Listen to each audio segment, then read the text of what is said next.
Mbote na bino bandeko ba bolingo, lelo na yeli bino pona édition spéciale ya 55e anniversaire depuis que président Joseph Kasavubu atika biso. Kasi ezali pe commémoration moko ememeli biso makambo mingi ya somo pe oyo ezali penza na tina po boyeba. Naloti premier président na biso, naloti papa na ngai, ayeli ngai alobi Juju, parce que azalaka kobenga nga ndenge wana ntango aza kokorige journal de classe alobi Juju, regarde ce qu'ils me font. Alobi na ngai, regarde, avance na marché. Naye komona place moko boy na telemi alobi arrête-toi. Na telemi wana. Naye komona date moko ya apparaître le 24 mars 2003. Siko ndoto pe esuki place wana. L'air na yebisi mobile na nga alobi non. Mais l'année passée, président Kasavubu apesaki pe biso message ezalaki nini? Nga alobi oui, message yango ezalaki dites-leur de remettre mon testament à l'endroit. Alors, toye komona ke les deux messages il faut to tiango ensemble. Sikoyo tobandi koluka ba archive tolobi non, il faut totala sikoyo le 24 mars 2003 nini elekanaka. Mais toye komona ke rappel historique epesi biso ke na période wana famille paternelle bazalaki menacée par le pouvoir de Joseph Kabila. Pourquoi? Parce que bayebisaki Kabila non, bato wana nyonso basi bakufa Kasavubu bazakasuna banate, azakasuna bakokote, etc.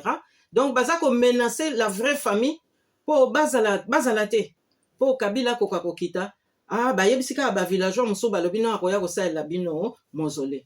Mais toyepe komona ke période wana bamikanda mususu ezolakisa ke falsification ya généalogie ya Kasavubu ezalaki en cours. Autrement dit, bamenace wana ezalaki po justifier falsification ya généalogie ya descendance ya Kasavubu.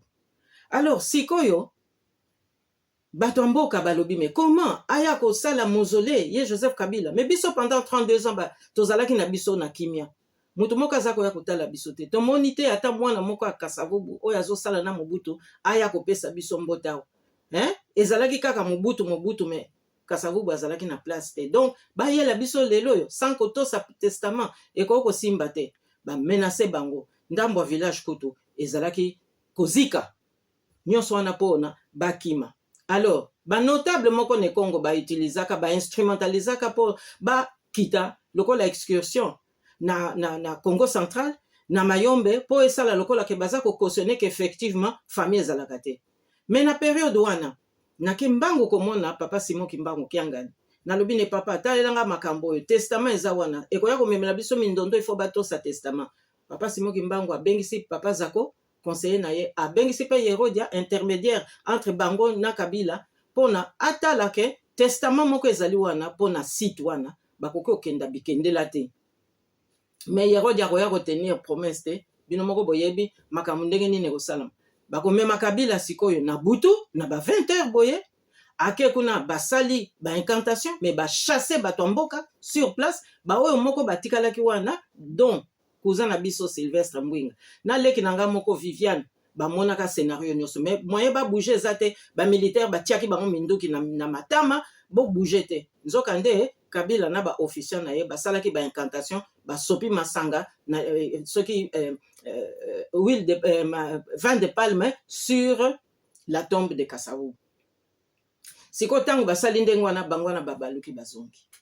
Alors tango bazongi sikoyo esali ndenge nini? Évidemment kanda ekotaki na kati ya ba chef de village. Mais alors lelo naza koyoka ke ba notable ba telemi pona ba commémorer 55e anniversaire. Ba répéter les mêmes erreurs que tango Kabila kitaki. Autrement dit, ba memi Félix Tshilombo na Singini na Butu.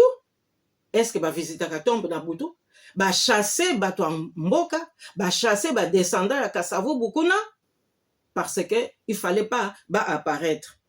Donc Elinko Lobani biso toyokaki ke na délégation wana ba occultiste bazalaki pona ba lokota mabele ba kende na yango.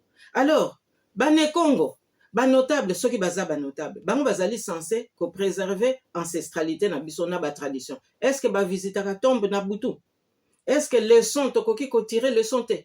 siko baza kosala commémoration mais baexclure lisusu famille na commémoration wana bazosala yango na Kinshasa alors que na ka ya boye bazwaki nzela ya komema Félix Tshilombo na précipitation na singini na butu mais bazwi courage te ya kosala cérémonie na Congo central na Moi.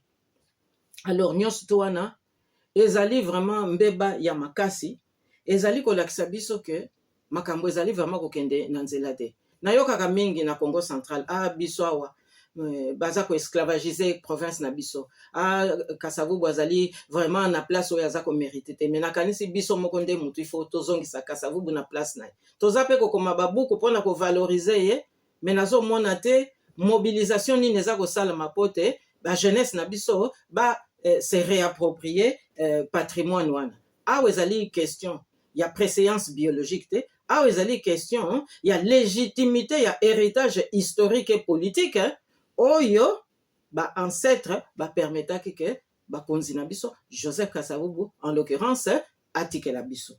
Alors na niveau ya province ezali responsabilité munene province nde akoki ko initier est-ce que jour férié bokozela kaka Kinshasa non donc je pense qu'ici ko exclure famille na kati ya commémoration boye famille paternelle en tous les cas ezali likambo moko tokoki ko accepter te donc kanda wana oya bato mboka ezali totalement justifié et je crois que biso nyonso tunga na ko inviter tout un chacun 55e anniversaire oyo ezala méditation ezala remise en question ezala pe prise de conscience que tozali na musala kosala tozali pe na ba responsabilité ya komema et puis tozali finalement na devoir ya kosala en sorte que mboka na biso ekende liboso et en tous les cas que Joseph Kasavubu lieu na ye ya sépulture ezala respecté et que ayant droit bazala entendu yango wana makambo nazalaki nango ya koyebisa bino na moya lelo